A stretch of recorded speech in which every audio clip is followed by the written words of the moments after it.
announcement. Senator Hee. Thank you. Thank you, Madam President. I'll take a different angle on David Ige. A few years ago, he came to me and he said, "Can you teach my daughter Amy how to ride a horse?" And I said, "Sure." And so we were at Mamanalo in the arena, and I had my good horse in those days. He's not here anymore. But he came on his van with his family. And I can't remember how old Amy was, but I don't think she was in high school yet. And she came, as soon as the door opened, I was by my horse. And she came running, and I hadn't met her yet. Her arms open, and she said, "Uncle, I'm Amy." And before David could say a word, I threw her on that damn horse. And because I know the horse. And she was so tiny at that time, her feet couldn't reach the stirrups. And I know you know what that's like, Madam President, because of your own relationships with your boy Micah. I looked, and here came David Ige running faster than I seen David Ige run. But by that time, I took the horse, threw him in the arena. And he said, "Well, don't you need to teach her a few things?" I said, "No, she'll be fine if you leave her be." And she rode that horse in the arena. I took her a little bit, and then she went on her own and she rode. Shortly thereafter, I guess she wanted to be a vet, or she thought she wanted to be a vet. I took her up to Haleiwa, and we were castrating calves, as we do seasonally.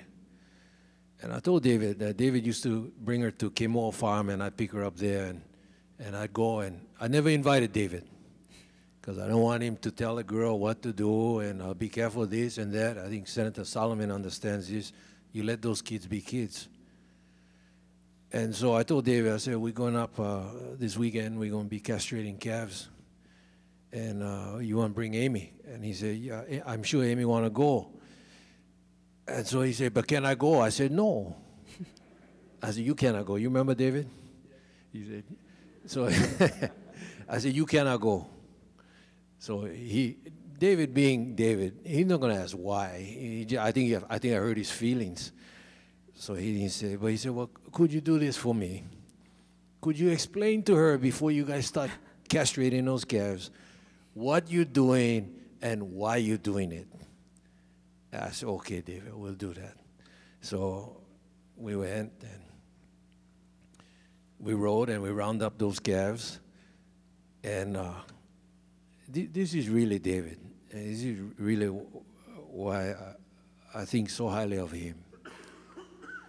That girl stayed on that horse all day. She never got off, and I said to her, "Amy, don't you have to use the bathroom?" She said, "No, Uncle, I'm all good." And she stayed on all day. We brought those calves in, took a few hours, and then one of the cowboys, and generally the Portuguese, and they say, girl, you in the way." So she said, "Okay, Uncle." She don't know who that is speaking, but "Okay, Uncle." She moved the damn horse over. And then one of the other Portuguese cowboys said, "Can you open and close the gate when the calves come through?" She said, "Of course I can." She got off that damn horse and she went to the gates. And I know you know what I'm talking about because you've been around cowboys. And she did it all day. She sorted the calves basically from the heifers and the bull calves. And I'm waiting to tell her, "Okay, the father said I got to teach her what we're going to do." My son was with us that day. And he knows what we're going to do. And he knows the young kids, the young boys, they're going to wrestle those calves so the old-timers come and do the rest. And my boy marched up to me. He said, "Pop, I'm not grabbing any calves. I didn't go to Princeton to grab calves, so get that out of your mind. I'm going to the far end." And he took the horse and he sat as far as he could away from the catch pen. But not Amy. Amy said, "What are we going to do?" I said, "Well, now we're going to take those bull calves, we're going to rope them and tie them and knock them on the ground, and we're going to I said to her, Amy, your father asked me to explain this to you. So we're going to castrate them. Amy, you have to understand, when you castrate a bull calf, why would, and she said, Uncle, stop. And so I stopped. I looked at her. She said, I know why we're doing this, and I know what we're doing. I said, don't you forget. If your father asks you, you tell him I told you. She said, okay. But that's the David Ige that I like. All of us know David Ige, the legislator. All of us know the fairness of which we've been treated by David Ige. But I've been privileged to know David Ige, the father. And what a great statement in my mind. Well, I have a son, and many of you have children of your own. To know that he will let these kids run and be kids. He will ask you to take care of them without asking you to take care of them.